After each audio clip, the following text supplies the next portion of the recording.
Now, I'm sure you're watching this video because you want to sound better when you speak English, right? Well, you're in the right place.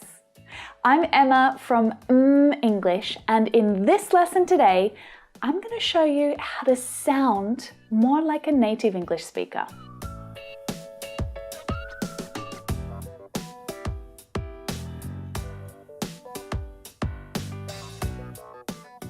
You might think that sounding like a native speaker in a foreign language is almost impossible. Sometimes it feels like that, right? You can study grammar and vocabulary. You can work really hard on prepositions and adjectives and verb tenses. And after all of that hard work, it's really frustrating when it's your pronunciation that lets you down, right? But the ultimate goal of learning another language is communication, right? To be able to communicate a message to someone else. And your pronunciation is the first impression that another person gets when they hear your English. Now, incredibly, good pronunciation can actually raise the level of your English. It can bring it up. Mistakes are easier to overlook or ignore if you sound good, if the listener can understand the words that you're saying and the message still gets across. But you know what that means, right? Poor pronunciation can actually bring the level of your English down. Because even if you're speaking perfect English grammar, your English level seems to be lower because the listener can't understand what you're saying. What is the point of perfect grammar then, right? Improving your pronunciation will help people to understand you and make communicating in English so much easier. To do it, it is going to take some practice, quite a bit of it. But with some dedication, some helpful tips, and space to practice, I'm confident that you're going to be able to do it. You'll improve your pronunciation. I'll give you the helpful tips and the space to do it, but you have to bring the dedication. You are the one who has to keep coming back, completing the challenges that I set for homework in every lesson, right? Keep coming back and keep practicing. In fact, prove that you are a dedicated student of mine and subscribe to the English channel right now, so at the very least I know that you'll be back here to practice with me every week, right? And if you're already a subscriber, let me know in the comments and say hi. I'm here today to give you the tools that you need to sound better in English. And I've got 5 tips that I want to share with you. But before we get into the lesson, I just want to take a quick moment to thank the sponsor of today's class, my amazing friends at Lingoda. Lingoda is an online language school. You might have heard of them. Just like any other regular language school, they have qualified native teachers and a huge list of different classes. More than 1,000, I think. And the classes relate to all of the different English skills that you need to develop. Reading, writing, listening, speaking. They even have specialties like business English. But instead of having to travel and physically attend classes at a time when the school decides they're going to put on a class, well, with Lingoda, everything happens online, like virtual classes, at any time of day or night. So you decide when it suits you to study and practice English. Now, there's 2 things that I love about Lingoda and why I think you should check them out. The first one is the size of their group classes. They're small. So instead of being in a room full of people, you're going to be getting personal attention. And you're always going to have a chance to practice. This is super important when you're developing your English skills, but particularly your speaking skills and your pronunciation, especially if you want to do it as quickly as possible. The other reason why I love Lingoda is that they genuinely care about their students, like at every step along the way. They're constantly introducing new features to their platform and thinking about how to help their students to enjoy the experience and improve their skills, but also do it at an affordable price, which is something that I really like. I've been taking Spanish classes with Lingoda this year. I think they also have German and French classes too. But as soon as I signed up, I got a free private lesson for an hour with a qualified native Spanish teacher. Mercedes, she was awesome. She gave me some hints on how to use the platform and recommended a few different classes that I should sign up for. So it was a great way to start. So guys, if you're thinking about taking your English to the next level this year, then have a look at Lingoda's classes. They've even offered English students a $50 or a €50 discount when they first purchase.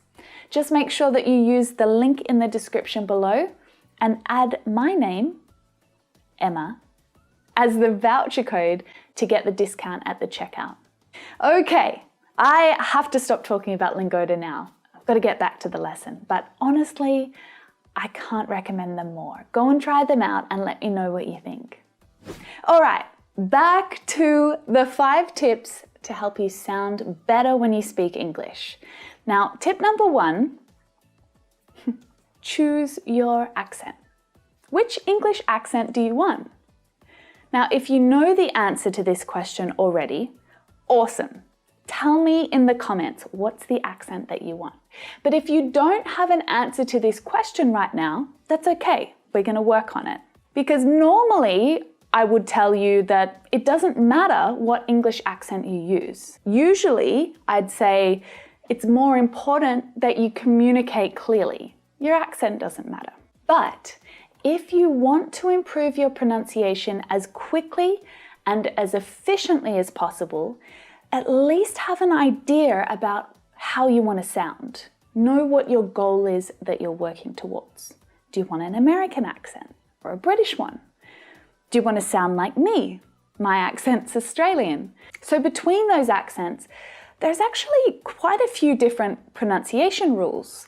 Some sounds, and particularly vowel sounds, they're actually quite different when you compare these accents, right? So it gets a little confusing if you're trying to learn how to speak clearly. Some consonants and linking sounds, even syllable stress, can be different between accents. Now, if you're not sure exactly what linking sounds are or syllable stress, well, don't go anywhere because I'm going to talk about them a little later in this lesson. Now, it really doesn't matter what accent you choose, but knowing the accent that you're working towards will make things just a little less complicated while you practice your pronunciation.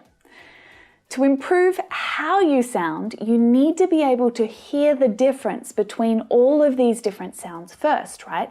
If you can hear the difference, then you can practice it, right? And you can imitate it. So I want you to pick an accent. If you like my accent, that's great. If you don't, well, then you're crazy. Just kidding. If you want a different accent to mine, then you'll need to find someone with the accent that you want. Listen carefully to the sounds that they make. Spend some time each week training and practicing your pronunciation with that person. There are just so many different resources available to you online in the accent that you want to practice, right? Videos, songs, lessons. Just focus on the sounds that you need to hear. And just to be clear, this tip, this one here, is specifically for sounding better in English, for improving your pronunciation. Listening to a mix of accents is an absolute must. You can't just listen to one person or one teacher and then expect to go out in the world and understand everyone, right? I hope that's clear. For pronunciation practice, focus on the accent that you want to create for yourself. But for all other English skills, make sure you use a range of different teachers and different accents and different videos and resources. All right, let's keep going with the lesson. Tip number 2 is vowel sounds. Now, correct vowel pronunciation is really important in English. Saying the wrong sound can completely change the meaning of the word. Can you pronounce this word? That was a trick question. Actually, it's kind of impossible because you really need to have a vowel sound in there, otherwise it can't get pronounced. All right, let's try it now. So how would you pronounce this word? Would you say heart? Or would you say hot? It's just one tiny little vowel, isn't it? But the two accents pronounce it slightly differently. And if you use a different vowel sound altogether, maybe you make a mistake, it could come out sounding like hat, or hut, or hit, or heart, or hurt, hate. Vowels are torturous in English pronunciation, aren't they? But there's nothing that you can do about it. Put your frustration to the side, push it over there, and focus on the training that you need to do to make the right sounds in your speech. So when you're listening to someone speaking English, pay close attention, really close attention to the vowel sounds. In fact, slow down this video if you need to focus on some of the sounds that I'm making. Did you know that you can do that? Just click the settings icon below and click the speed and reduce it. Then try to imitate or copy me or whoever you're listening to. That's one of the best ways to check and improve your vowel pronunciation. If you've practiced with my imitation lessons before, well, you already know how simple it is to practice your pronunciation at home. Improving your vowels is a huge step towards sounding better in English. Tip number 3, the schwa. Bless you. No, I wasn't sneezing. The schwa is the name for the most common vowel sound in the English language.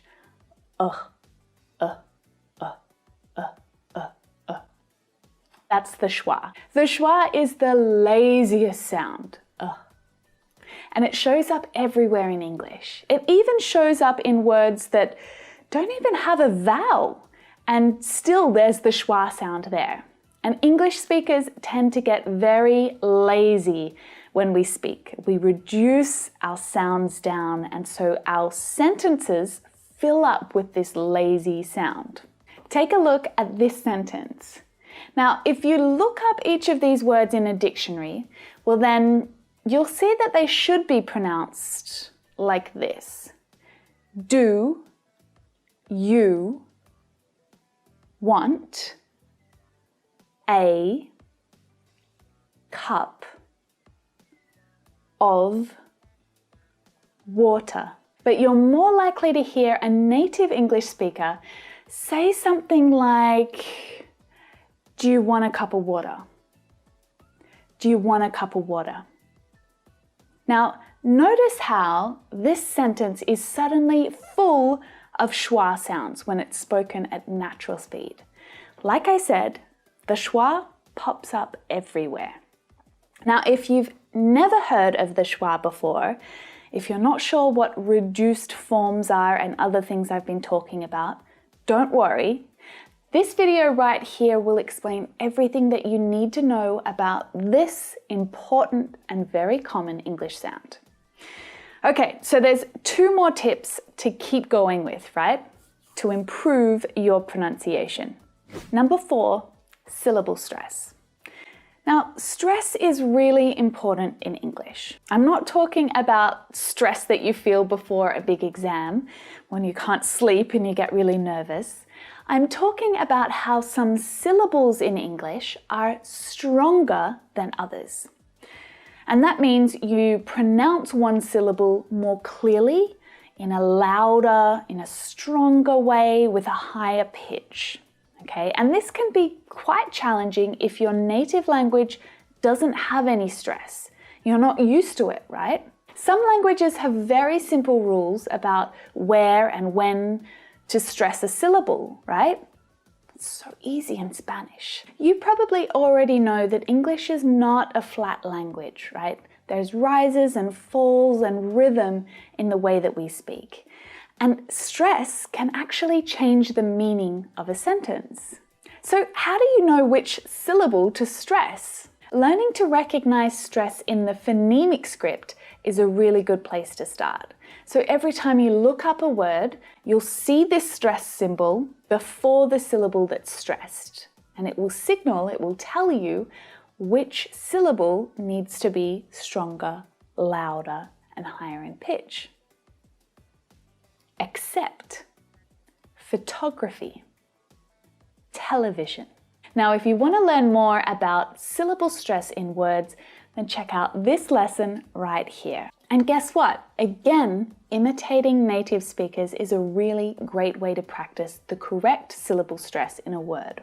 And practicing the correct accent is important here because sometimes syllable stress between accents changes a little.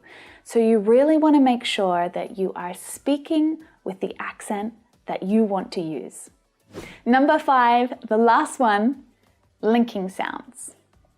Have you ever heard a native English speaker say, "Hello, what are you doing later?"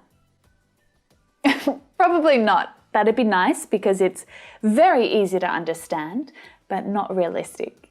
And if you're trying to sound more fluent and more natural in English, then you really should try to avoid that type of speech as well. You need to learn how to link words together in English, and there are some simple rules to help you do that.